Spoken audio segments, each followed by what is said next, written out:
Wow, guys. Our dude Charles has been dropping some new revelations lately, and it's becoming apparent that the launch of Midnight is not just the launch of the first Gen 4 blockchain. It's not just the launch of the first big partner chain for Cardano. It's not just the launch of a whole new part of the greater Cardano ecosystem. This might be more of a rebirth of our whole ecosystem, at least one thing going on inside of it.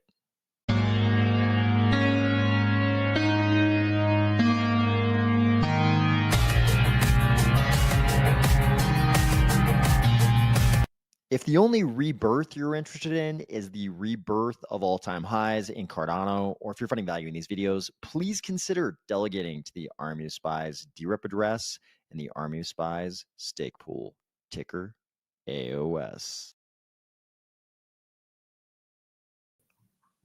All right. Thank you. Thank you for joining. Thank you for joining, everybody. Let's see what we've got in here. Daniil is here. Hello. Daniil says, "Oh, okay. This headline sounds more hopeful than last week's." Yes. Yes. I think I am more hopeful. I think I am more hopeful. I hope everybody else is too. Neo Chat is here. Flying Hambone. Let's go. Charles' stream today was awesome. Agreed. And we're going to talk about it. Yep. Yep. It got pretty real. Charles has been getting real lately, and it got real. Fly Over Me says, "Good night." Hilldog, welcome. Hilldog agrees. The AMA today was something for sure. Fly Over Me says Charles has been on fire lately. Yeah, Charles has been spitting some fire for sure. Some revelations. Hola, Rulo. Hola. Mission Zambia says, "Good morning. Good morning. Thank you for joining." Spooky Tech, thanks for joining. Jordan for America. Let's go. Let's go. So we need to talk about the Charles AMA first. There's actually a lot to talk about. There's quite a bit to talk about today, but I think we need to talk about the Charles AMA because Charles has been, your boy has been pretty candid lately. He's been candid. I mean, Charles has always been a very candid guy. I think it goes kind of hand in hand with being passionate. When you're as passionate as he is and you're talking about the topic you seem to be most passionate about in life, which for him, Cardano's got to rank very, very high on his list of passions. I think you end up being pretty candid anyways, but lately he's been even more candid than ever. And I feel like we've learned some things we didn't know, some things even about the history of Cardano, things that happened years ago that we didn't know about. And I think today's AMA made it very clear that starting Midnight, launching Midnight, it's about all the things we've been told it's about. It's about, launching a Gen 4 blockchain. It's about, creating this giant, magnificent partner chain for Cardano. Hopefully, we hope it's magnificent, right? I think we're all hoping it's going to be super successful, magnificent. I think it is all those things. It's about adding this whole new level of utility to Cardano. It's about, this partner chain having a very, a much more widely applicable programming language. It's about all those things, all the things we're looking forward to with Midnight. I think it is about those things, but it's also about something else. It's also a reset. It's a rebirth of something we've had going on in Cardano. And we're going to talk about that. Bindo Camp's here. Welcome. Jose Cano. Welcome. Bindo Camp says totally called Charles out in the Discord and he dropped his PGP sig and then post that vid. Okay, I haven't watched the PGP video yet. He compared Cardano to the 30-year-old kid in the basement.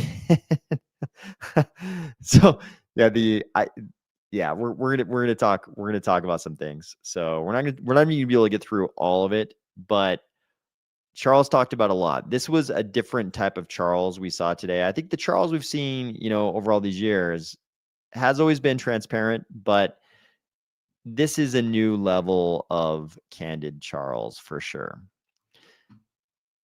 Cardano Universe, thanks for joining. B117, thanks for joining. So there's been drama in the Cardano ecosystem. We know a lot of the drama is between IOG and Charles, and the CF. We're all aware there's drama there. James Syracuse, thanks for joining. Frazex, thanks for joining. I don't think that's true. I don't think what you're posting is true. And I worried that people would get that impression from the thumbnail, but I'm definitely not proposing from the thumbnail that anything's happening to Cardano. We'll get into exactly what I mean by this, but there's been drama between the CF and Charles. And, we've learned a lot more about that over the last, couple months, really, than we probably knew before. Defo Flag is here from Indiana. Welcome. Thanks for joining from Indiana. We've learned a lot more about that. And I think we can kind of summarize Charles's current position on the CF. It goes something like this. Charles's complaints around the CF currently are, basically revolve around the lack of accountability given the huge amount of money the CF has. And I'm not saying this is my position as well. I'm just reciting, my understanding of his position.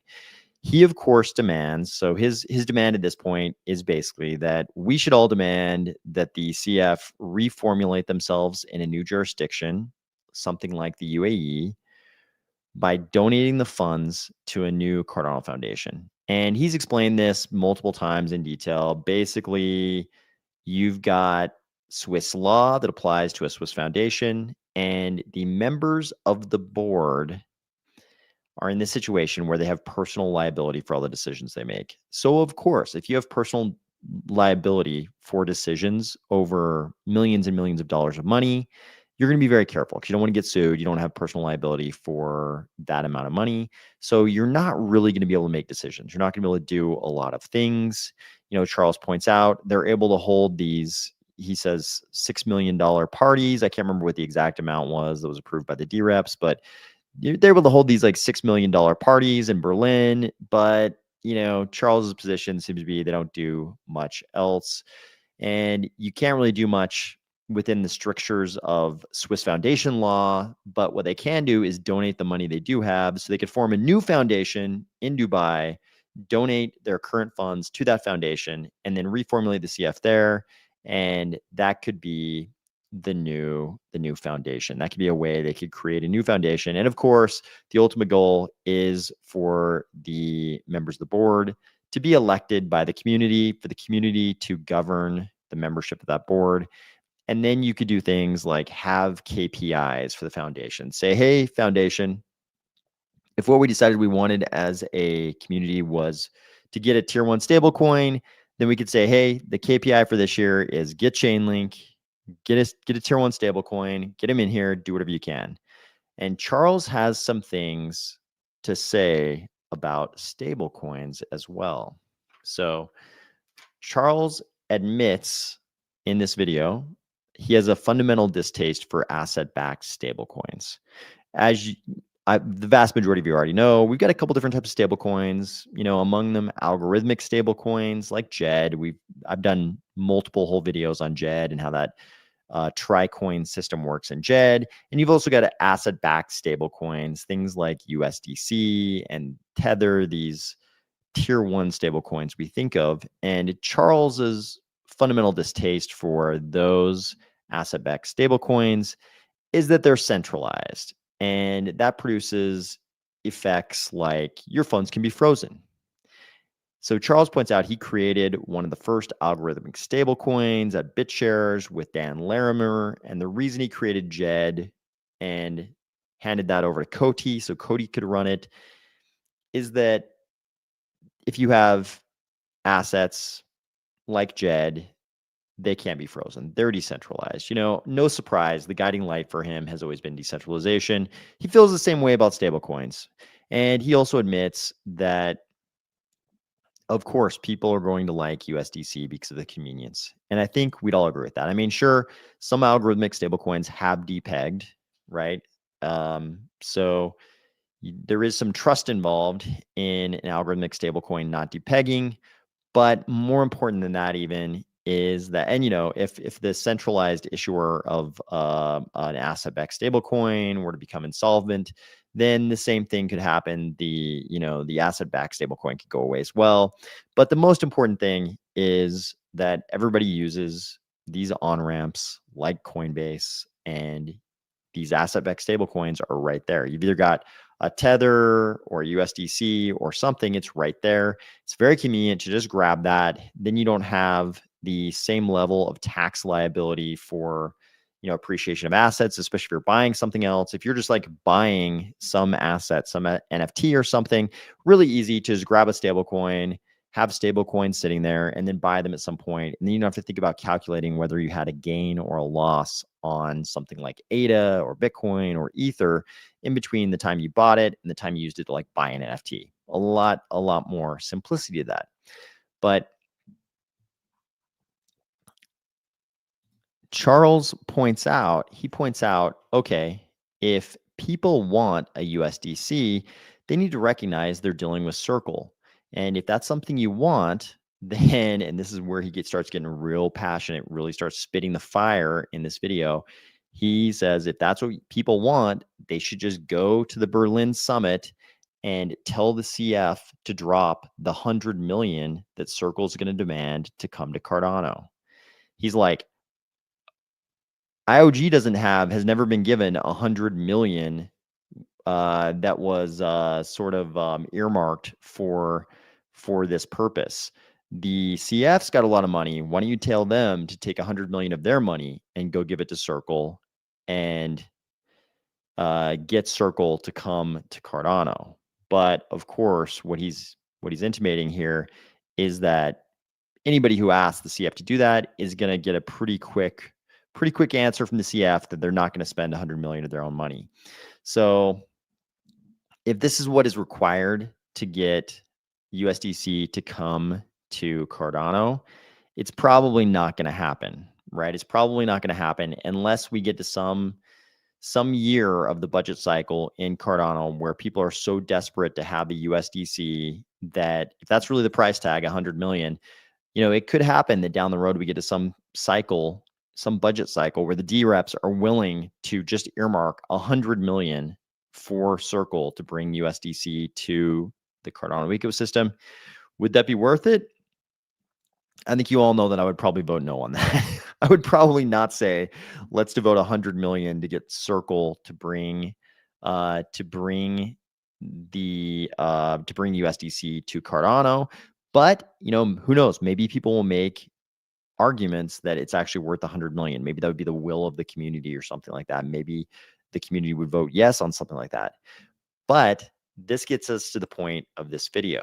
So through all the discussion in this video that Charles lays out, you can tell, and he goes all through, once again, kind of like, people ask him questions like you can see from this little shot I picked here. The question was, Fred wished you a happy birthday. I think you guys just need to get a room, of course, to sort things out for Cardano in the community. And Charles points out we were locked in a room for 3 years. And he kind of rehashed, all the trouble, being accused of stealing the money, all of the things, all the drama we already know about. This dude is so done.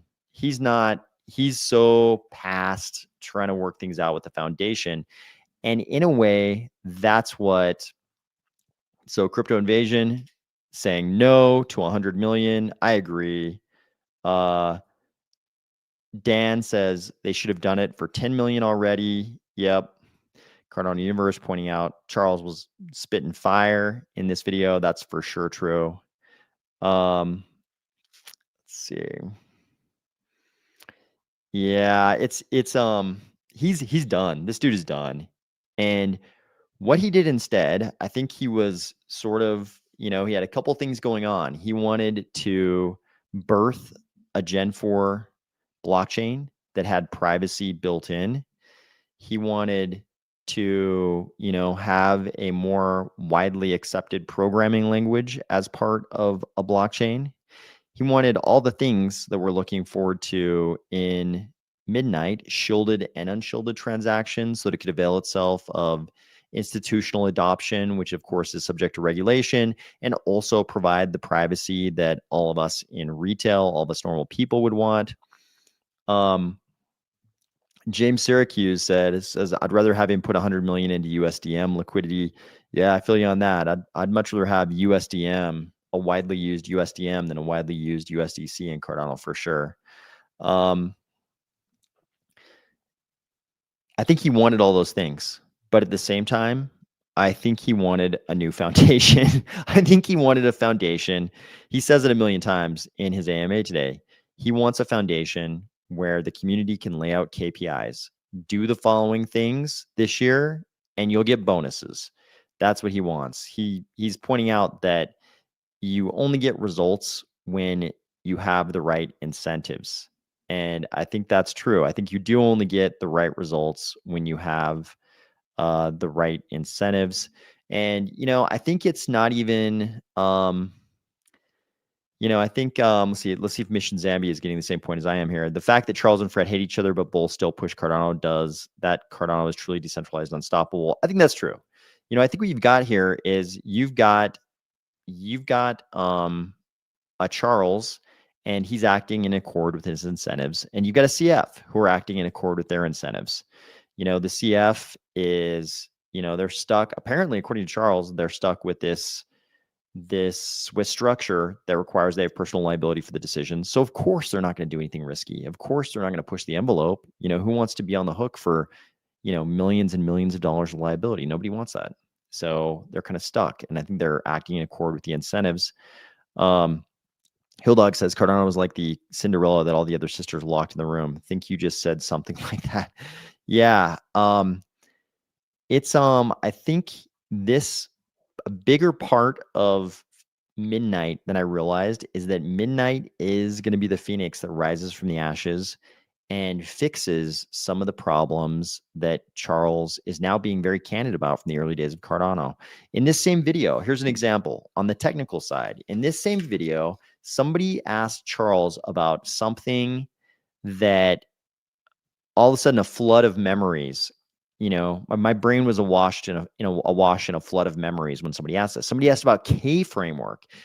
If you've been around Cardano for a long time, you probably remember K framework. This was the Grigory Roshu thing. He wanted to create a meta programming language that could basically be like this universal meta language. And you could describe the semantics for any programming language inside K framework, which of course would make it easy to just go back and forth between languages. So apparently IOG, we knew they were spending money on it. They created this thing called Yella, which was, kind of like their adaptation of K framework. And they spent 19 million bucks on this and worked on it for several years. They created Yella, and Charles revealed in this AMA that they had actually planned when they wrote the chimeric ledgers white paper, which was out of University of Illinois, I think he said. University of Illinois. I remember when they were working with them on this, and the chimeric ledgers paper came out. Chimeric, it's like a chimera, like the legendary monster. It could be part one thing, part another. This chimeric ledger would be part account balance, part UTXO. And Marlowe was planned. Charles revealed in this AMA, which blew my mind, that Marlowe was planned as part of this to be the default programming language in this chimeric ledger on the UTXO side. And Yella, the K framework thing, was going to be on the account balance side of the ledger. And that was kind of the plan. And they spent 19 million working on Yella. And, it was going to be in the context of this chimeric ledger. And they just figured out it wasn't going to work. They explored it for several years, but it was way too slow. So they decided instead, when they realized it wasn't going to work, after working on it for several years and spending almost 20 million, they realized they just had to extend unspent transaction outputs, create the EUTXO system we have now. And Charles even admits, if all of that time and money hadn't gone into the Yella investments and instead had just gone into EUTXO, Plutus, then Plutus smart contracts would have been in a much better place in 2021 when we finally launched Goguen. This is a little piece of the historical puzzle I didn't even know. I don't know if anybody outside of IOG really knew that this is what happened, but apparently, everything kind of got sidetracked with Yella and this chimeric ledger idea and exploring those things. And Marlowe, most of I think that the reason, like, my name is not my birth name is not Army of Spies, which may shock some people, but Army of Spies was never my name, and it was never a name that I would have picked for a channel like this to address general Cardano issues.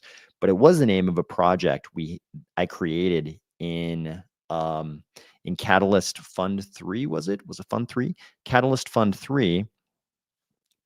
I was working on this project called Army of Spies, which was actually going to be like a decentralized way to collect information, basically. And the smart contract prototype I included in that proposal was written in Marlowe. So it blows my mind to see that Marlowe at one point was planned to be the default programming language in this chimeric ledger that was going to be Cardano. It's crazy. So that's the level of transparency we're getting from Charles about things like that. I've never heard Charles tell that story before. Maybe he has, but I've never heard it before. And I tend to pay attention to all these things going on in Cardano. So Charles is also being very, very transparent about the future. He's saying things like, look, we can't have this situation with the Cardano Foundation where the community gives them KPIs and we hold them to it, and we can incentivize them with things like bonuses. That's just not the way Swiss foundations are structured. Fly Over Me says it's a beautiful thing watching your children grow up. 80 Eclipse says Midnight is the app that brings all applications to or through Cardano. I think that's what we're hoping, right? I think this is definitely true. Midnight fixes a lot of Cardano's problems. Yeah, I mean, Charles, he also had a long discussion about how they originally wanted Cardano, everything to be written in Scala. Everything was going to be Scala, but the latest iteration of Scala, wasn't going to be ready in time. It was ready like years late. So a lot of these things, I mean, this is always the case, right? You find out years later that a lot of things were kind of like happenstance and accidents, and certain things happened, and that's why you ended up going in a certain direction. It's never just like, yeah, from day one we planned out this strategy and everything unfolded exactly like we strategized. That's not really the way things work in complex things like this Cardano ecosystem. It wasn't a strategy planned from the very beginning that went where every step went according to plan. It's like things kind of locked into place as reality dictated. That's how it kind of happened. Is scavenger mine down? We're going to talk about the scavenger mine in just a second. NJ Ulrich, thank you for joining.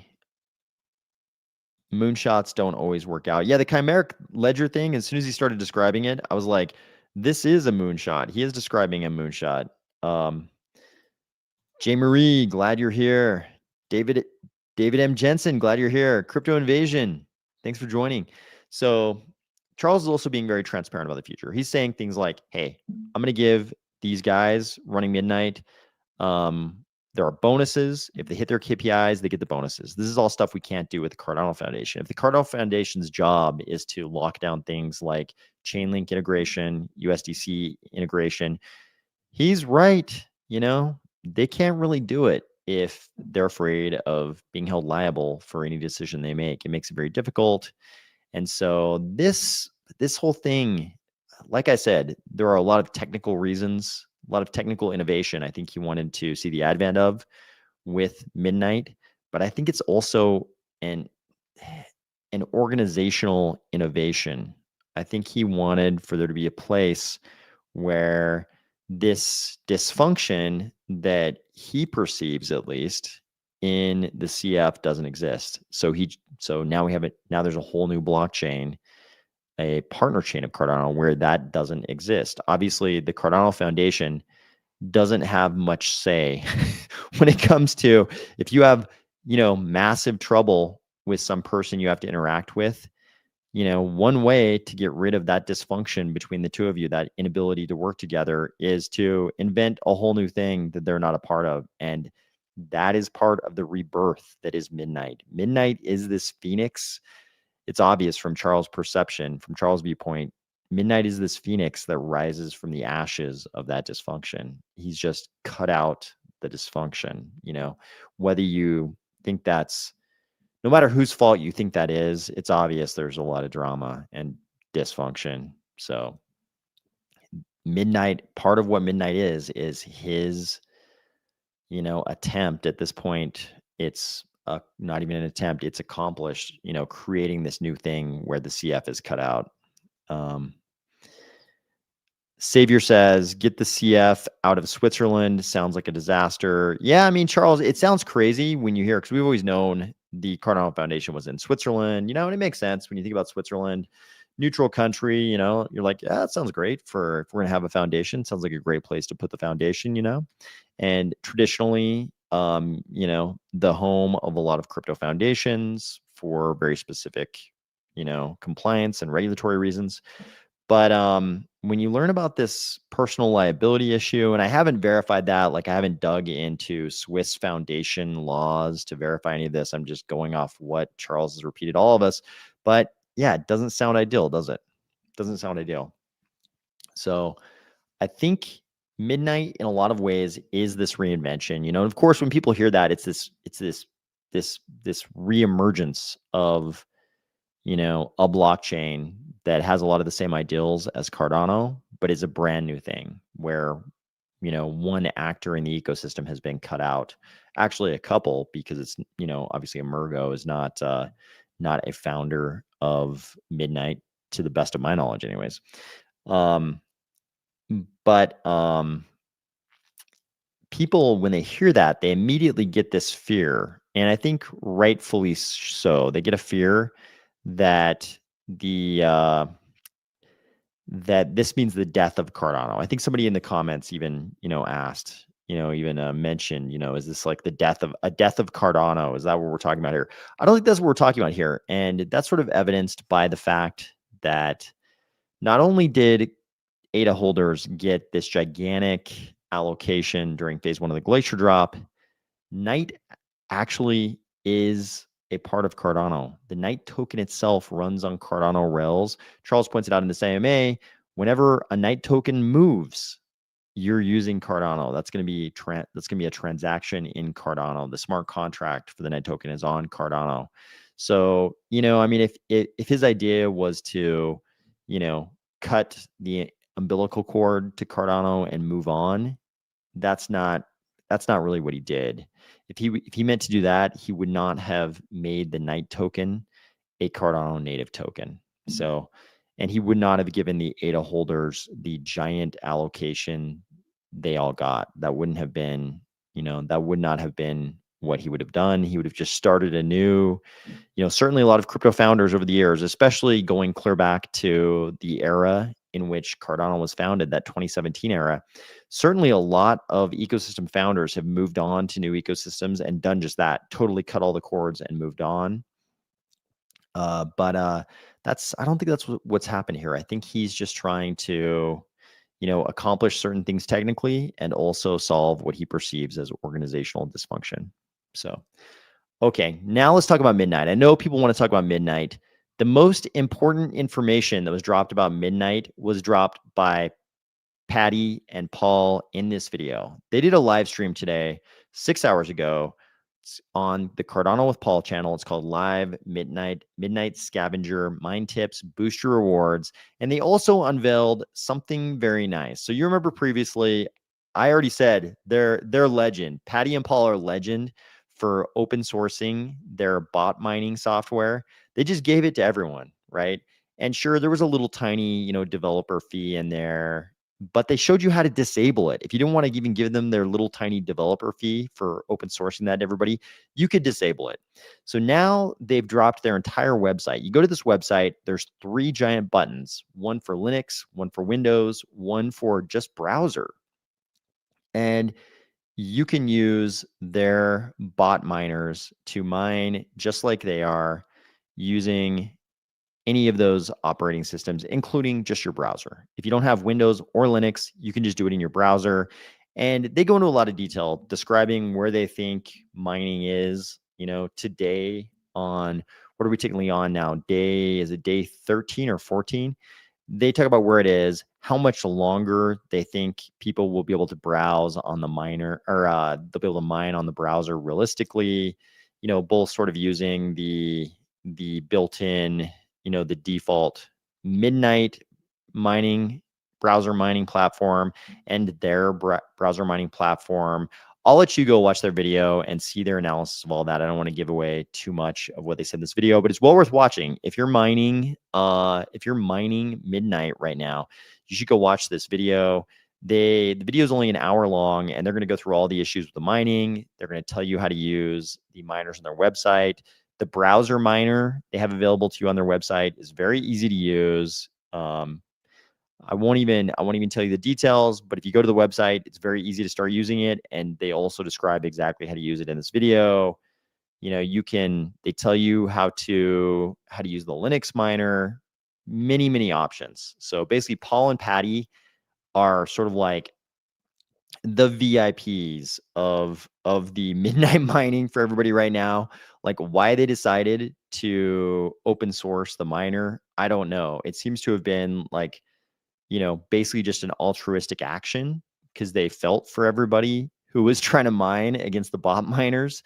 I think they just, they just wanted to do something nice for everybody. And now they've made it available, on 2 different OSs and just in the browser for people like me who don't have access to Windows, have to be in the browser. I don't know what to say. This is like legend stuff, this whole thing. But go check out their video. And if you want to mine via bot, they're giving you many options, and they've just kind of open sourced it for everybody. So go for it. Let's see. Flying Hambone says, I think only like 1 out of my 32 processors is loaded just based on what I'm seeing from the task manager. Otis Fritjov says, finally made it. Trying to mine this evening is crazy hard. Can't connect with Lace. Had to go to NuFi. Yeah, I mean, they talk about the difficulty increase. We had the previous difficulty increase, and they talk about the difficulty increase today. And, they're estimating that browser mining generally, even on their browser bot mining platform, is, they're kind of like numbering. They think the days of that being effective at all is kind of numbered. But you should go watch their video, and you can get the whole rundown. NJ Ulrich says, Cardano is Charles's baby. He wants kids, and midnight is that. Yep, I think that's true. Adam Olson says, happy Veterans Day to my fellow veterans. I scavenged 8 free meals today. Okay. Happy Veterans Day. Thank you, Hildog. Thank you for saying that. Flying Hambone confirms it's day 14, 1 week left. Yeah, I think it's only 21 days. So we've got 7 days left after today. So if you're still, I think a lot of people are retiring from mining already. If you're on browser, the rewards are, what is it down to? Is it around 2.5 right now? We started out on day 1 at more than double that. So the rewards have gotten much smaller, and it's gotten much harder to mine as the difficulty's gone up. So not only are you mining fewer solutions, but you're getting rewarded less per solution you mine. So this all adds up to a much worse mining situation. So I think a lot of people who find out about what Patty and Paul have open source for everybody are probably going to be jumping on that or like retiring from the browser miner game in the next couple of days. So it's getting pretty industrial grade, which is what you kind of expect. Any proof of work experience is always going to get like this. It's always going to advance this way. It's always going to progress this way.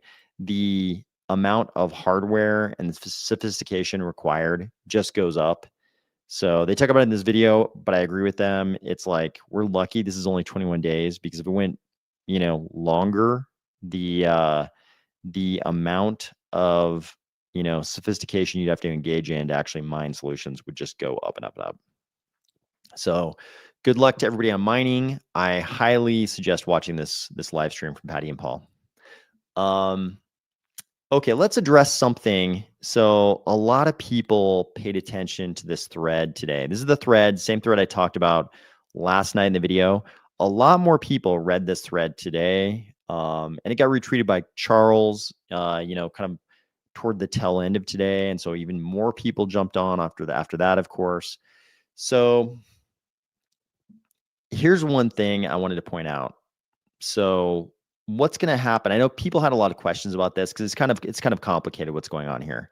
So, I won't get into all the questions. I tried to answer the legit questions that people had on the thread today. But one of the things I want to point out is this doesn't mean that Ethereum, like I said in the video last night, there's way too much money in Ethereum and potentially in Ethereum ETPs for a blockchain ecosystem like Ethereum that has this, sometimes 40-day queue. There's way too much money tied up for them not to have a workaround to fix this problem. I talked about it last night in the video, so I won't rehash everything. But basically, the idea is 85% of the assets in one of these ETPs, these exchange traded products that are coming up for, Cardano and a lot of the other ecosystems, 85% of those assets are supposed to be um, available for,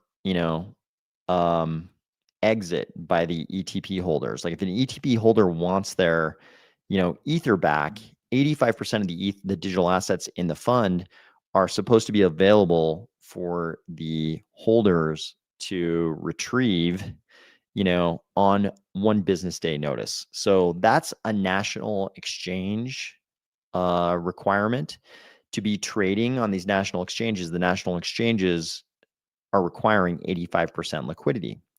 So it gets kind of complicated. But of course, everybody on Twitter today and yesterday, all of the Ether proponents were like, "Oh, no problem. We have this 40-day queue, but that's not a problem because we have these Ethereum, staking liquidity derivatives, basically. So we're just gonna, they'll just use those derivatives to give everybody liquidity." So of course, in this thread, I pointed out the multiple sections in this IRS guidance where they say, nope, you can only hold, if you're one of these ETPs, in order to get the tax treatment you want as a guarantor trust, you have to only hold cash and one digital asset. So, and they also say that if you're going to be staking that digital asset, you have to stake all of the digital assets, not some subset of them, which is a problem because if you have a 40-day exit queue in Ethereum, you can't really meet that one business day requirement of the national exchanges to be listed on those exchanges. So, what's obviously going to happen is the Ethereum trusts are going to make use of the exception.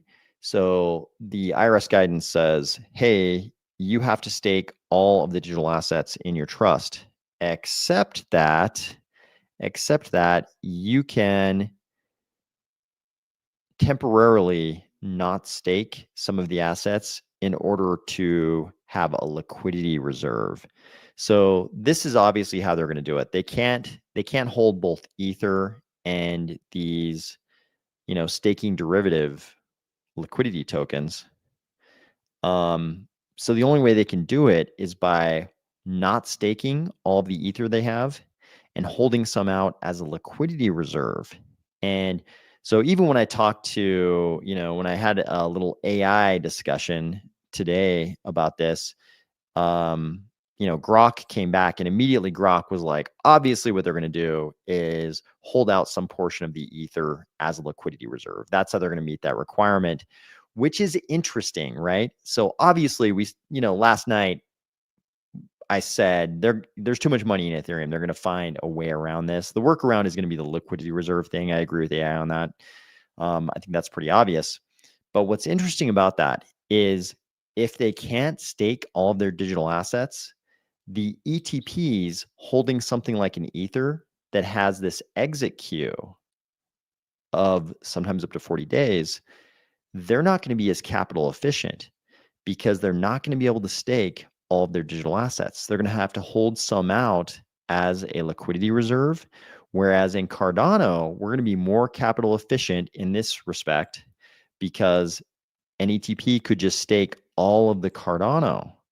Cardano already solved this problem of this exit queue.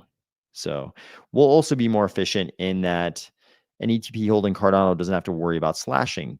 As covered in this thread, the IRS guidance also says, basically the ETP can't be suffering losses due to slashing. You can't have like people losing their money because they invest in this ETP and all of a sudden they're slashing at the validator level that affects the ETP holders. The trust would have to be indemnified against slashing. So there's actually two different ways in which, somehow that indemnification is going to be sort of a negative economic value in terms of the ETP's capital efficiency. So I think there's actually two different reasons why Cardano ETPs are going to be more capital efficient than the EVM related ETPs, which is super interesting. So again, I think the best thing we can say about this is what I said at the end of the thread. Cardano solves this. So let's see. Savior says, so much for commodity hardware.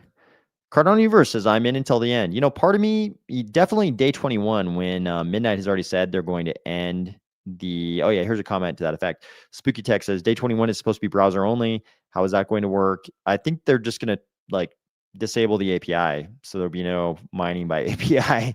So I don't know all of what they're doing, but if the Midnight Foundation says it's going to be browser only, I believe they're going to do everything they can to make it browser only. Will people find workarounds? Probably. The history of proof of work is people always find workarounds to do industrial grade stuff when everybody else is trying to do, normal person stuff. But I have a strange feeling, yeah, day 21 is going to be kinder to us than like tomorrow is. So we'll see. Hilldog says, I wonder what kind of relationship Charles will enjoy with our admin, given how real he keeps it. Oh, are you saying with our administration in the White House? He talks, if that's what you mean, he he talks about it a little bit. Like somebody asked him in this AMA. You probably saw it. It sounds like you saw the AMA, but he gives a little more detail on why he got disinvited from that crypto dinner. And yeah, I mean, I think he started off the, oh yeah, Hilldog's confirming he saw this part, but he started off the AMA sounding pretty disillusioned with the current admin. So I think things are probably not as warm and fuzzy as they were back when we thought Cardano was going to be in some federal government, portfolio of of assets, and Charles was going to show up to this fancy White House dinner, and possibly be on some panel of advisors to the White House on crypto. So I think things are not as warm and fuzzy as they were back in those days. So speaking of Washington, let's talk a little bit about Washington. So something that happened the other night, last night, apparently shortly before the live stream last night, the Senate approved the deal that had been negotiated on Sunday, North America time. The deal that had been negotiated on Sunday to reopen the government. The Senate voted and cleared that in the first vote, which is great because that just means we need the House to get on board. So apparently the House is going to vote on this tomorrow at 4 p.m. Eastern. So tomorrow, 4 p.m. Eastern, I think we may have a reopening of the government, which I think is certainly necessary. We have a lot of things we need. We need for the Federal Reserve to be getting the labor numbers so that they can, walk back the owls throwing shade on the December rate cut.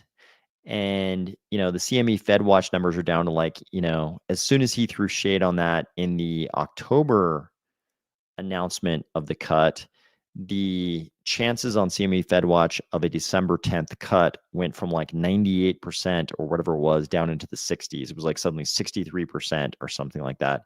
So if we go to Polymarket right now, we see some more percentage chances. When will the government shutdown end? Sometime in between November 12th and 15th, 97% chance, according to Polymarket. What day will the government shutdown end? Tomorrow, North America time, 63% chance. So then we also have, just by chance over here, no pun intended, the Fed decision in December, saying a 72% chance, a little bit higher than CME Fed Watch. Polymarket says of a 25 basis point decrease. That is 0.25%. That's a 0.25% decrease. So the same cut we got in September and October. So it's looking like the government's going to open back up. The giant machine we call the US federal government, it's looking like it's going to jump up. It's going to jump up and start moving again tomorrow. It'll no longer be this dead thing lying by the side of the road that does nothing. It's going to jump up and get moving. The giant machine, the giant juggernaut is going to start moving again. Whether it moves in the direction you want it to or not, that's a different question, but at least it'll be moving, according to this, 63% chance tomorrow. So we'll see what happens there. Cardano Universe says, I would like to see IOHK be less vocal about politicians. We have all our money invested. Don't build a wall between you and them. I go back and forth on this because, if you've been in business like a lot of us have, if you've been active in the business world, like I think a lot of people, most people in Cardano probably have, it's often advantageous to keep your views to yourself. There's some value in not offending people, but also I love having a Charles who wears his heart on his sleeve and just tells you what he really thinks. I kind of like that. I like having somebody like that as sort of like the biggest character in our ecosystem. So I get what you're saying from a business perspective. It's good to be, keep things tight to the vest, not piss people off. That's definitely, a common tactic in the commercial world. But at the same time, if we're just talking about the leader of an ecosystem, and let's face it, he is the de facto leader, it's I kind of like having the guy who wears his heart on his sleeve. So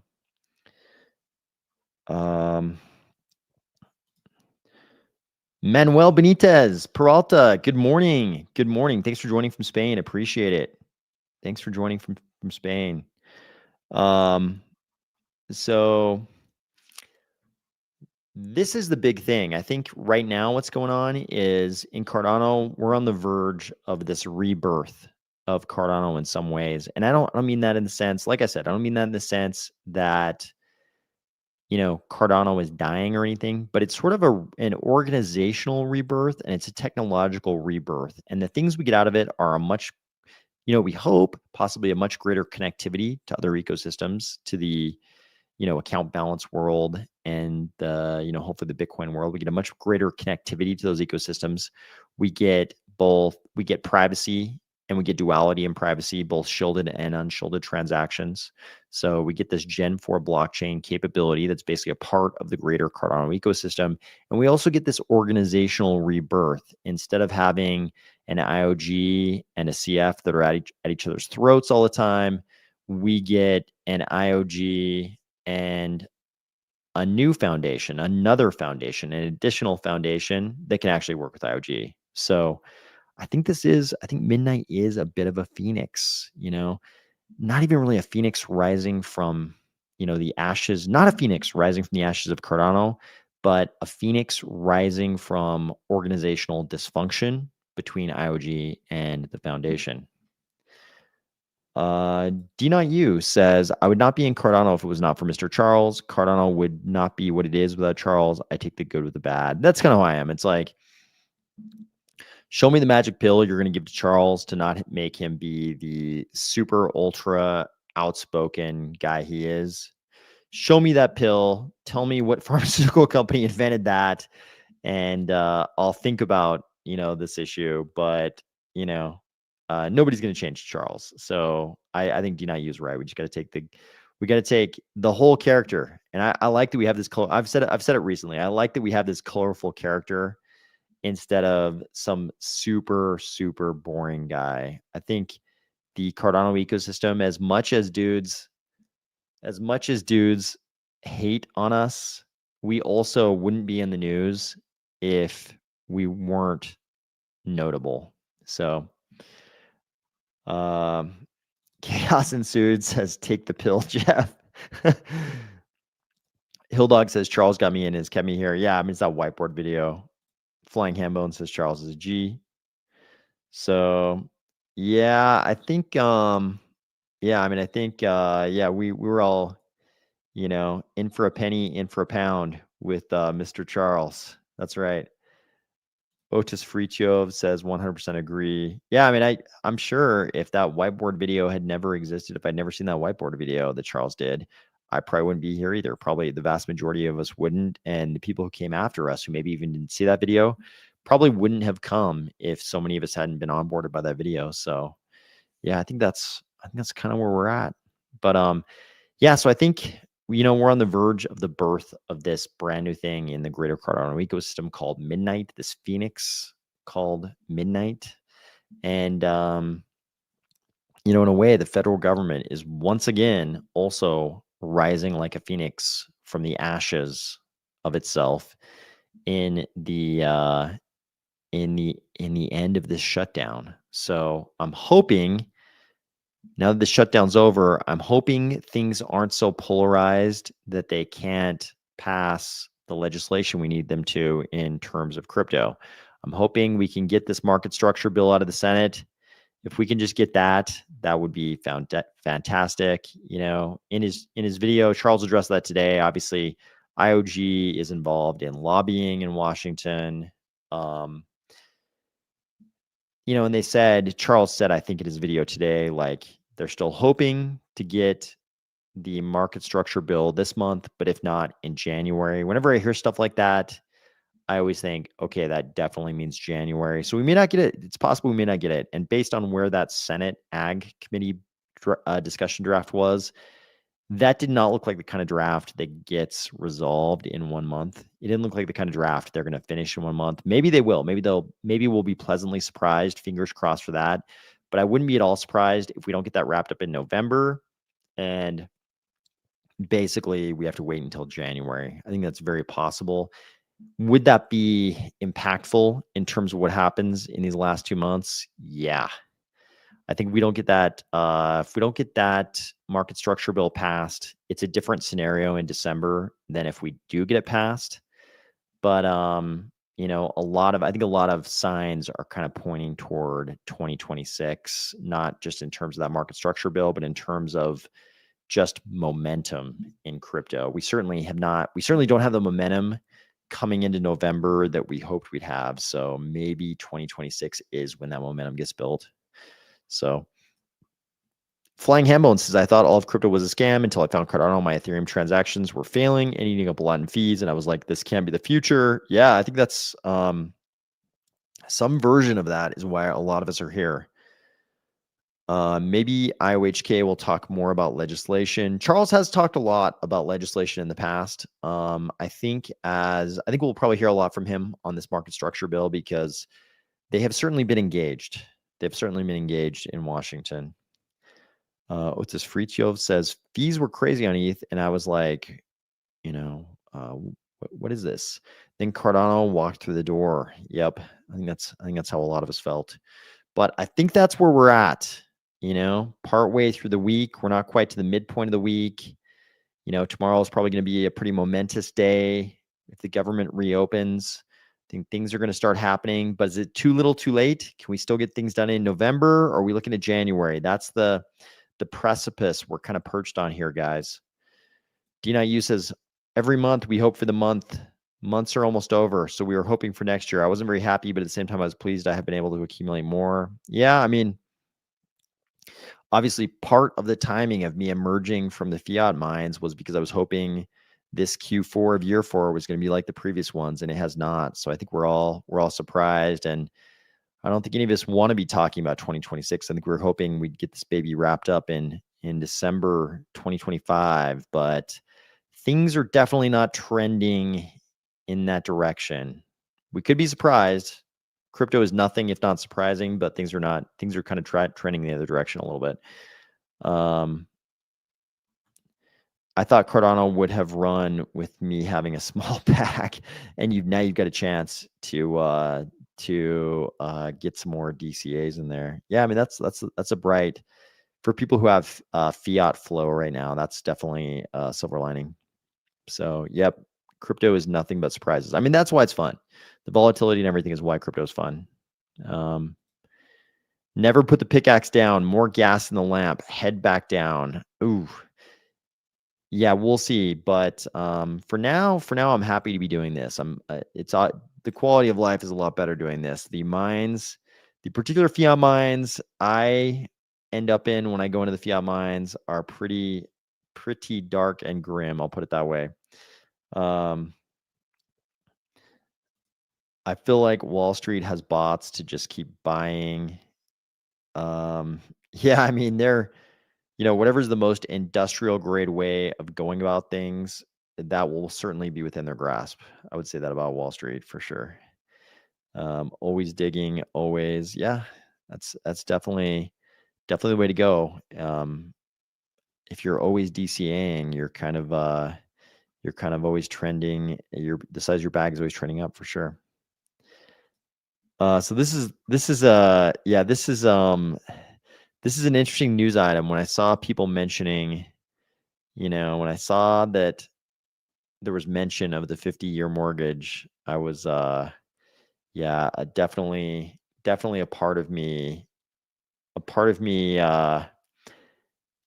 felt some apprehension about that, about the future when I saw that we're talking about 50-year mortgages.